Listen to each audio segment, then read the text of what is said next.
বীরভূমের শ্মশানের যে পাগলির অদ্ভুত কাণ্ড সেবার গল্প করেছিলাম, তার ওখান থেকে তো চলে এলাম সেই কাণ্ডের পরেই। কিন্তু তন্ত্রশাস্ত্রের প্রতি আমার একটা অত্যন্ত শ্রদ্ধা হয়ে গেল তারপর থেকেই। নিজের চোখে যা দেখলুম তা তো আর বিশ্বাস না করে পারি না। এটা পাগলির কথা থেকেই বুঝেছিলাম। পাগলি আমায় ইন্দ্রজাল দেখিয়েছিল নিম্নতন্ত্রের সাহায্যে, কিন্তু সে তো ব্ল্যাক ম্যাজিক ছাড়াও উচ্চতন্ত্রের কথাও বলেছিল। ভাবলাম দেখিই না কি আছে এর মধ্যে। গুরু খুঁজতে লাগলুম। খুঁজলে কি হবে, ও পথের পথিকের দর্শন পাওয়া অত্যন্ত দুর্লভ। এই সময় বহু স্থান ঘুরে বেরিয়ে আমার দুটি মূল্যবান অভিজ্ঞতা হলো। প্রথম, ধুনি জ্বালানো সাধুদের মধ্যে 99% জন ব্যবসাদার। ধর্ম জিনিসটা এদের কাছে একটা বেচা কেনার বস্তু। ক্রেতাকে ঠকাবার বিপুল কৌশল ও আয়োজন এদের আয়ত্তাধীনে। দ্বিতীয়, সাধারণ মানুষ অত্যন্ত বোকা, এদের ঠকানো খুবই সহজ, বিশেষত ধর্মের ব্যাপারে। যাক ওসব কথা। আমি ধুনি জ্বালানো ব্যবসাদার সাধু অনেক দেখলুম, ইন্স্যুরেন্সের দালাল দেখলুম, দৈবী ওষুধের মাদুলি বিক্রেতাকেও দেখলুম, সাধু বেশি ভিক্ষুক দেখলুম, সত্যিকার সাধু একটাও দেখলুম না। এই অবস্থায় বরাকর নদীর ধারে শালবনের মধ্যে একটি ক্ষুদ্র গ্রামের সীমায় এক মন্দিরে একদিন আশ্রয় নিয়েছি। শীতকাল। আমি বনের ডালপালা কুড়িয়ে আগুন করবার জোগাড় যন্ত্র করছি। এমন সময় একজন শ্যামবর্ণ ঋজু ও দীর্ঘাকৃতি প্রৌঢ় সাধু দেখি একটা পুঁটলি বগলে মন্দিরে ঢুকছেন। আমি গিয়ে ষষ্ঠাঙ্গে প্রণাম করলুম। সাধুটি বেশ মিষ্টভাষী। বললেন, তুই যে দেখছি বড় ভক্ত, কি চাস এখানে? বাড়ি ছেড়ে দেখছি রাগ করে বেরিয়েছিস। আমি বিনীত প্রতিবাদের সুরে বলতে গেলুম, রাগ নয় বাবাজি, বৈরাগ্য। সাধুজি হেসে বললেন যে কথাটি পাগলিও বলেছিল, ও হে ছোকরা, সাধু হব বললেই হওয়া যায় না রে। তোর মধ্যে ভোগের বাসনা এখনো পুরো মাত্রায় রয়েছে। সংসার ধর্ম করগে যা। মন্দির থেকে একটু দূরে ছাতিম গাছের তলায় সাধুর পঞ্চমুণ্ডির আসন, 5টি নরমুণ্ড পেতে তৈরি। সাধু রাত্রে সেখানে নির্জনে সাধনা করেন, তাও দেখলুম। মনে ভারী শ্রদ্ধা হলো। সংকল্প করলুম, এ মহাপুরুষকে ছেড়ে কোথাও যাচ্ছি না। কিছুদিন লেগে রইলাম তার পেছনে। তার হোমের কাঠ ভেঙে এনে দিই। 3 মাইল দূরের কুসুমবনি বলে গ্রাম থেকে তার চাল ডাল কিনে আনি। গ্রামের সকল লোকের মুখে শুনলুম সাধুটি বড় একজন তান্ত্রিক। অনেক অদ্ভুত ক্রিয়াকলাপ তার আছে। তবে পাগলির কাছে যেতে লোকে যেমন আমায় ভয় দেখিয়েছিল, এখানেও তেমনই ভয় দেখালো। বললে, তান্ত্রিক সন্ন্যাসীদের বিশ্বাস করো না বেশি, ওরা সব পারে, একটু সাবধান হয়ে চলো, বিপদে পড়ে যাবে। শীঘ্রই ওদের কথার সত্যতা একদিন বুঝলুম। গভীর রাত্রিতে আমার ঘুম ভেঙে গিয়েছে। সেদিন শুক্লপক্ষের রাত্রি, বেশ ফুটফুটে জ্যোৎস্না। মন্দির থেকে ছাতিম গাছের দিকে চেয়ে দেখি সাধু বাবাজি কার সঙ্গে পঞ্চমুণ্ডির আসনে বসে কথা বলছেন। কৌতূহল হলো, এত রাত্রে কে এলো এই নির্জন নদী তীরের জঙ্গলের মধ্যে। কৌতূহল সামলাতে না পেরে এগিয়ে গেলুম। অল্প দূরে গিয়েই যা দেখলুম, তাতে আর এগিয়ে যেতে সংকোচ বোধ হলো এবং সঙ্গে সঙ্গে রীতিমতো আশ্চর্য হয়ে গেলুম। সাধু বাবাজি এত রাত্রে একজন মেয়ে মানুষের সঙ্গে কথা বলছেন। গাছের আড়াল থেকে মেয়ে মানুষটিকে আমি খানিকটা স্পষ্ট খানিকটা অস্পষ্টভাবে দেখে আমার মনে হলো মেয়েটি যুবতী এবং পরমা সুন্দরী। এত রাত্রে গুরুদেব কোন মেয়ের সঙ্গে কথা বলছেন? সে মেয়েটি এলোই বা কেমন করে একা এই নির্জন জায়গায়? যাই হোক, আর বেশি দূর অগ্রসর হলেই ওরা আমায় টের পেয়ে যাবে। মনে কেমন ভয়ও হলো। সেদিন চলে এলো। তারপর দিন রাত্রে আমি ঘুমুলাম না। গভীর রাত্রে উঠে পা টিপে টিপে বাইরে গিয়ে গাছের আড়াল থেকে উঁকি মেরে দেখি কাল রাতের সে মেয়ে মানুষটি আজও এসেছে। ভোর হবার কিছু আগে পর্যন্ত আমি সেদিন গাছের আড়ালে রইলাম দাঁড়িয়ে। ফর্সা হবার লক্ষণ হচ্ছে দেখে আর সাহস হলো না মন্দিরে গিয়ে নিজের বিছানায় শুয়ে ঘুমিয়ে পড়লাম। পরদিন রাত্রেও আবার অবিকল তাই। একদিন আর একটি জিনিস লক্ষ্য করলাম, যে মেয়ে মানুষটির সঙ্গে কথা হচ্ছে ওর পরনের বস্ত্রাদি বড় অদ্ভুত ধরনের। সে যে কোন দেশের বস্ত্র পরেছে সেটা না শাড়ি, না ঘাগড়া, না জাপানি কিমোনো, না মেয়েদের গ্রাউন। অজানা যদিও ভারী চমৎকার মানিয়েছে বটে। সেদিন আরও একটি কথা আমার মনে হলো, মেয়ে মানুষটি যেই হোক সে জানে আমি রোজ গাছের আড়ালে দাঁড়িয়ে দাঁড়িয়ে ওর দিকে চেয়ে থাকি। কি করে আমার এমন কথা মনে হলো তা আমি বলতে পারবো না, কিন্তু এই কথা আবছাভাবে আমার মনের মধ্যে উদয় হওয়ার সঙ্গে সঙ্গেই মনে একটু ভয়ও হলো। সরে পড়ি বাবা, দরকার কি আমার এসবের মধ্যে থেকে। কিন্তু পরদিন রাত্রে এক সময় আর শুয়ে থাকতে পারলুম না। নিশ্চিন্ত মনে থাকাটা সম্ভব নয়, উঠে যেতেই হলো। সেদিন আরেকটি জিনিস লক্ষ্য করলাম, মেয়ে মানুষটি যখন থাকে তখন এক ধরনের খুব মৃদু সুগন্ধ যেন বাতাসে পাওয়া যায়। এই কদিনও এই গন্ধটা পেয়েছি, কিন্তু ভেবেছিলুম কোনো বন্য ফুলের গন্ধ হয়তো। আজ বেশ মনে হলো এই গন্ধের সঙ্গে ওই মেয়েটির উপস্থিতির একটা সম্বন্ধ বর্তমান। এই রকম চলল আরও দিন 10-12। তারপর সাধুর ডাক পড়ল বড়াকর না কোমডার এক গোড়লিয়ার জমিদার বাড়িতে কি শান্তি সস্তায়ন করার জন্য। সাধুজি প্রথম যেতে রাজি হননি। 2 দিন তাদের লোক ফিরে গিয়েছে, কিন্তু তৃতীয়বারে জমিদারের ছোট ভাই নিজে পালকি নিয়ে এসে সাধুকে অনেক খোশামত করে নিয়ে গেলেন। মনে ভাবলুম এ আর কিছু নয়, সাধুজি সেই মেয়েটিকে ছেড়ে একটি রাত্রিও বাইরে কাটাতে রাজি নন। কিন্তু নিকটে কোথাও বস্তি নেই, মেয়েটি আসেই বা কোথা থেকে? আর সাধারণ সাঁওতাল বা বিহারি মেয়ে নয়। আমি অনেকবার দেখেছি সেটিকে, এবং প্রত্যেকবারই আমার দৃঢ় বিশ্বাস হয়েছে এ কোনো বড় ঘরের মেয়ে। যেমন রূপসী তেমনি তার অদ্ভুত ধরনের অতি চমৎকার এবং দামি পরন পরিচ্ছদ। হঠাৎ আমার মনে হলো একটা দুষ্ট বুদ্ধি করা যাক। আমার মনে হয়েছিল মেয়েটিকে সাধুজির হয়তো খবর দেওয়ার সুযোগ হয়নি, দেখাই যাক না আজ রাত্রে আসে কি না। তখন ছিল অল্প বয়স, তোমরা যাকে বলো রোম্যান্স, তার তখন আমার মধ্যে যথেষ্টই ছিল। এতে তুমি আমাকে দোষ দিতে পারো না। নির্দিষ্ট সময়ের কিছু আগে রাত্রে সেদিন আমি নিজেই গিয়ে পঞ্চমুণ্ডির আসনে বসে রইল। মনে ভয়ানক কৌতূহল, দেখি আজ মেয়েটি আসে কিনা। কেউ কোনো দিকে নেই, নির্জন রাত্রি। মনে একটু ভয়ও হলো, এই ধরনের কাজ কখনো করিনি, কোনো হাঙ্গামায় আবার পড়ে না যাই। তখন আমি অপরিণত বুদ্ধি, নির্বোধ যুবক মাত্র। তখন ঘূর্ণাক্ষরেও যদি জানতাম অজ্ঞাত সারে কি ব্যাপারে সম্মুখীন হতে চলেছি, তবে কি আর ছাতিম তলায় একা পঞ্চমুণ্ডির আসনে বসতে যাই? তার নয়, ও আমার অদৃষ্টের লিপি। সে রাত্রির জের আমার জীবনে আজও মেটেনি। আমার মনের শান্তি চিরদিনের জন্য হরণের সূত্রপাতটি ঘটেছিল সেই কাল রাত্রে। তা কি আর তখন বুঝেছিলাম? যাকো কথা। রাত ক্রমে গভীর হলো। পূব দিকের গাছপালার আড়াল থেকে চাঁদ উঠতে লাগলো একটু একটু করে।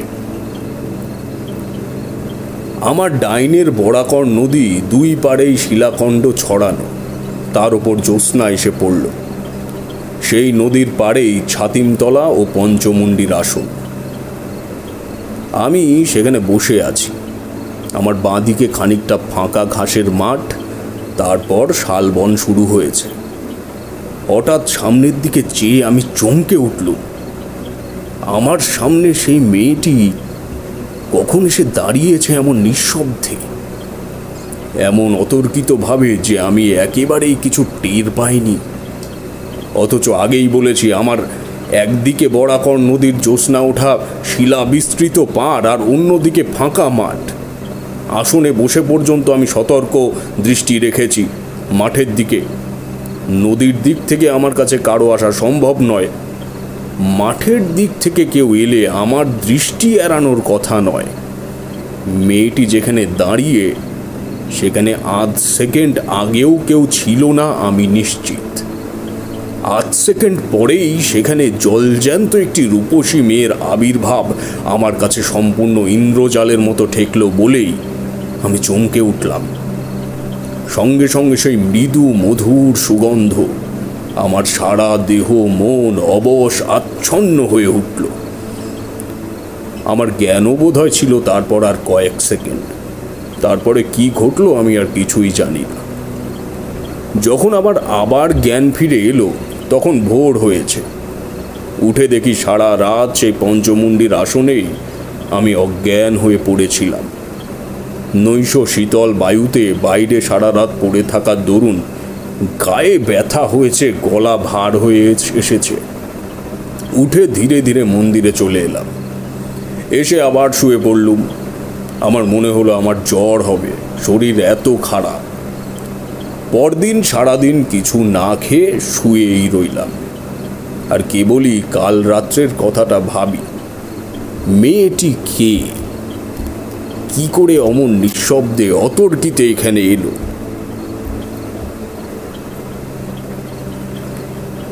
এ তো একেবারে অসম্ভব। অসামান্য রূপসী যে মেয়েটি অজ্ঞান হয়ে পড়বার পূর্বে ওই কয়েক সেকেন্ডের মধ্যেই তা আমি দেখে নিয়েছিল। আমি অজ্ঞান হয়ে পড়লামই বা কেন? এরও তো কোনো যুক্তিসঙ্গত কারণ খুঁজে পেলুম না।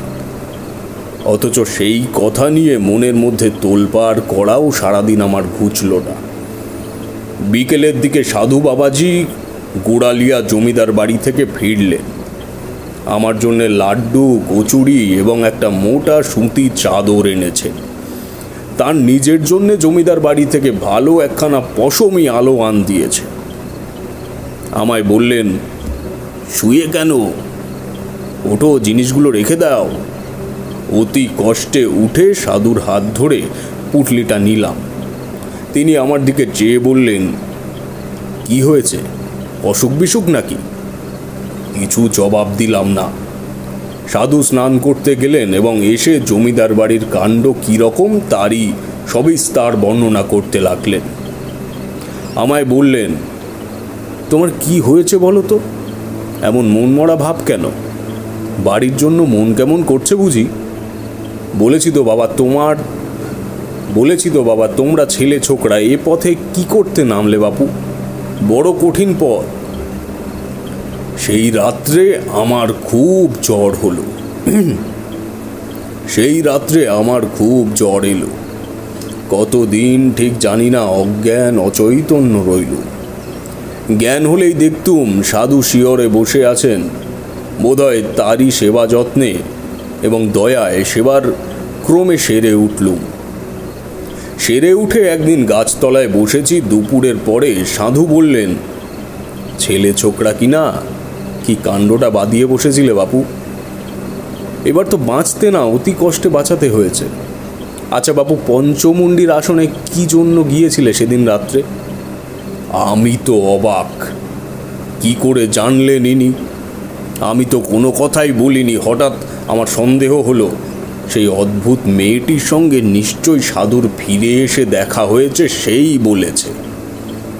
আমাকে চুপ করে থাকতে দেখে সে বললেন, ভাবছো কি করে আমি জানবো না? আরে বাপু, কতটুকুই বা তোমরা বোঝো আর কতটুকুই বা তোমরা জানো? তোমাদের দেখে দয়া হয়। ভয়ে ভয়ে বললুম, আপনি জানলেন কি করে? সাধু হেসে বললেন, আরে পাগল, তুমিই তো জ্বরের ঘরে বলেছিলে এইসব কথা, নইলে জানবো কি করে? যাক, প্রাণে বেঁচে গিয়েছ এই ঢের, আর কখনো অমন পাগলামি করতে যেও না। আমি চুপ করে রইলুম। তাহলে আমি বিকারের ঘোরে সব ফাঁস করে দিয়েছি। সেই দিন মনে মনে সংকল্প করলুম 2-1 দিনের মধ্যেই এখান থেকে চলে যাব। শরীরটা একটু সুস্থ হয়েই উঠলেই চলে যাব। কিন্তু আমার ভাগ্যলিপি অন্য রকম। সাধু বাবাজিকে তার পরদিন পাহাড়ি বিছেতে কামড়ালো। তিনি তো যন্ত্রণায় অজ্ঞান হয়ে গেলেন। আমি 5 মাইল দূরবর্তী মিহিজান থেকে ডাক্তার এনেছি। তার সেবা করি দিনরাত জেগে। 3 দিন পরে তাকে সারিয়ে তুলি। দিন 10 পরে আমি একদিন বললুম, সাধুজি, আমি আর চলে যেতে চাই। সাধু বিস্মিত হয়ে বললেন, চলে যাবে? কোথায়? এখানে থেকেই বা কি হবে? আমার তো কিছু হচ্ছে না। নিচে বসে থাকা আর মন্দিরের প্রসাদে ভাগ বসানো। 2টি পেটের ভাতের লোভে তো আমি আর বাড়ির থেকে বেরোইনি। সাধুজি চুপ করে গেলেন। তখন কোনো কথা বললেন না। সন্ধ্যার কিছু আগে আমায় ডেকে তিনি কাছে বসালেন। বললেন, ভেবেছিলাম এ পথে নামাবো না তোমায়, কিন্তু তুমি দুঃখিত হয়ে চলে যাচ্ছ, সেটা বড় কষ্টের বিষয় হবে আমার পক্ষে। তুমি আমার যথেষ্ট উপকার করেছো, নিজের ছেলের মতো সেবা করেছো, তোমাকে কিছু দিতে চাই। একটা কথা তার আগে বলি, তোমার সাহস বেশ আছে তো? বললুম, আগে হ্যাঁ, এর আগেও আমি বীরভূমে এক শ্মশানের তন্ত্র সাধনা করেছি। তারপর আমি সেই শ্মশানের পাগলি ও তার অদ্ভুত ক্রিয়াকলাপের কথা বললুম। এতদিন পরে আজ প্রথম সাধুকে পাগলির কথা বললাম। সাধু অবাক হয়ে বললেন, সে পাগলিকে তুমি চেনো? আর সে যে অতি সাংঘাতিক মেয়ে মানুষ। তুমি তার হাত থেকে যে অত সহজে উদ্ধার পেয়ে এসেছো, সে কেবল তোমার পুনর্জন্মের পণ্য। ওর নাম মাতু পাগলি, মাতঙ্গিনী। ও নিম্ন শ্রেণীর তন্ত্রে ভয়ানকভাবে সিদ্ধ। ওর সংস্পর্শে গিয়ে পড়লে কি সর্বনাশ! ওকে আমরা পর্যন্ত ভয় করে চলি। কি রকম? যেমন লোকে খ্যাপা শিয়াল, কুকুর কি গোক্র সাপকে ভয় করে, তেমনি ও সেই জাতের। অসাধারণ ক্ষমতা ও নিম্নতন্ত্রের। ওর ইতিহাস বড় অদ্ভুত, সে একদিন বলবো। কতদিন ছিলে ওর সঙ্গে? প্রায় 2 মাস। সাধুজি বললেন, যখন ওর সঙ্গে ছিলে তখন কিছু কিছু অধিকার হয়েছে তোমার। তোমাকে আমি মন্ত্র দেব, কিন্তু তুমি যুবক, তোমার মনের ভাব আমি জানি। তুমি কি জন্যে রাত্রে পঞ্চমুণ্ডির আসনে গিয়েছিলে বলো তো? আমি লজ্জায় মাথা নিচু করে রইলুম। মনের গোপনে পাপ নেই। যদি পঞ্চমুণ্ডির আসনে বসে থাকি, তবে সেই অপরিচিতা নিশিবিহারিণী রূপসীর টানে যে বসেছি, এ কথা গুরুস্থানীয় ব্যক্তির কাছে স্বীকার করব কেমন করে? সেই দিন সাধু অতি অদ্ভুত ও গোপনীয় কথা আমায় বললেন, কিন্তু একটা কথা তুমি জানো না, সেটা আগে বলি। তুমি সেদিন যাকে রাত্রে ছাতিমতলায় বসে দেখেছিলে, তিনি তোমার আমার মতো দেহধারী মানুষ নন। শুনে তো মশাই আমার গা শিউরে উঠল। দেহধারী জীব নয়? বলে কি রে বাবা? তবে কি ভূত পেতনি নাকি? সাধুজি বললেন, তোমায় এ কথা বলতাম না যদি না শুনতাম যে তুমি মাতু পাগলির সঙ্গে ছিলে। আচ্ছা শুনে যাও। আমার গুরুদেব ছিলেন কালিকানন্দ ব্রহ্মচারী। হুগলি জেলায় জেজুর গ্রামে তার মঠ ছিল। মস্ত বড় সাধক ছিলেন। কুলার্ণব আর মহাডামর এই 2 শ্রেষ্ঠ তন্ত্রে তার সমান অধিকার ছিল। মহাডামর তন্ত্রের একটি নিম্ন শাখার নাম ভূতডামর। আমি তখন যুবক, তোমারই মতো বয়স। স্বভাবতই আমার ঝোঁক গিয়ে পড়ল ভূতডামরের ওপর। গুরুদেব আমার মনের গতি বুঝতে পেরে ও পথ থেকে ফেরাবার যথেষ্ট চেষ্টা করেছিলেন, কিন্তু তা কি হয়? অদৃষ্ট লিপি, তবে আর বলছে কাকে? এই তোমার যেমন। আমি বললাম, ও পথ থেকে ফেরাতে চেষ্টা করেছিল কেন? আরে ও পথ প্রলোভনের পথ, বিপদের পথ। ভূত ডামর তন্ত্র নানা রকম অশরীরী উপদেবীকে নিয়ে কারবার করে। তন্ত্রের ভাষায় এদের সাধারণ নাম যোগিনী। জপ ও সাধনার বশীভূত হয়ে এদের মধ্যে কেউ, যার সাধনা তুমি করবে, সে তোমার আপন হয়ে থাকতে পারে। নানাভাবে এদের সাধনা করা যায়। কঙ্কিনী দেবীকে মাতৃভাবে পেতে হয়, কনকবতী দেবীকে পাওয়া যায় কন্যাভাবে, কিন্তু বাকি সব যোগিনীদের যে কোনোভাবে সাধনা করা যায় এবং যে কোনোভাবে পেতে পারা যায়। এই সব যোগিনীদের কেউ ভালো কেউ মন্দ। এদের জাতি নেই, বিচার নেই, ধর্ম নেই, কোনো গণ্ডি বা বাধ্যবাধকতার মধ্যে এরা আবদ্ধ নন। ভূত ডামরে এই সাধনার ব্যাপারে বলে দেওয়া আছে। ভূত ডামরের প্রথম শ্লোকই হল অকত্যা সংপ্রখ্যামী যোগিনী সাধনত্তম। তুমি সেদিন যাকে দেখেছিলে তিনি এই রকম একজন জীব। তোমার সাহস থাকে সে মন্ত্র তুমি তোমায় দেব, কিন্তু আমায় যদি নিষেধ শোনো তবে এ পথে নেমো না। এতটা বলে সাধুজি ভালো করেননি। আমার কৌতূহল বাড়িয়ে দিয়ে তিনি আমায় আর কি সামলে রাখতে পারেন। আমি নাছোড় বান্দা হয়ে পড়লুম, মন্ত্র নেবই। সাধুজি বললেন, তবে কনকবতী দেবী সাধনার মন্ত্র না, কন্যাভাবে পাবে দেবীকে। আমি চুপ করে রইলুম। তিনি আবার বললেন, তবে কঙ্কিনী সাধনার মন্ত্র? কি বিপদেই পড়েছি বুড়ো সাধুটাকে নিয়ে। অন্য যোগিনীদের দেখতে দোষ কি?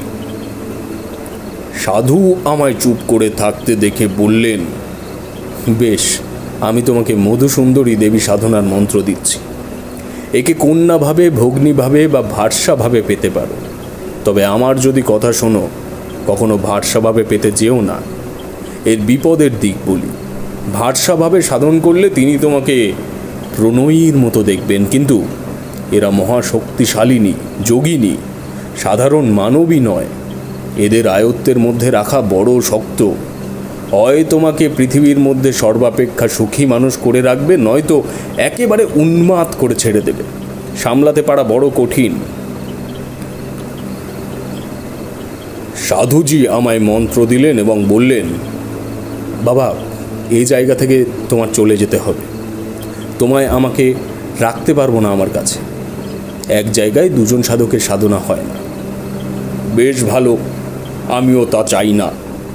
আমার ভয় ছিল হয়তো সাধুজিও মাতু পাগলির মতো হিপনোটিজম জানে এবং খানিকটা অতিভূত করে যা তা দেখাবে আমাকে, এবং খানিকটা অভিভূত করে যা তা দেখাবে আমায়। তারপর আমি তারানাথের কথায় বাধা দিয়ে বললাম, যাক সে কথা। তারপর ওখান থেকে চলে গেলাম বরাকর নদীর ধার আর একটা নির্জন জায়গায়। ওখান থেকে 5-6 মাইল দূরে একটা গ্রাম ছিল। কিছু দূরে থাকতাম গ্রামের বারোয়ারি ঘরে। গ্রামের লোকে যে যা দিত তাই খেতাম, আর সন্ধ্যার পরে নদীর ধারে নির্জনে বসে মন্ত্র জপ করতাম। এই রকমে 1 মাস কেটে গেল।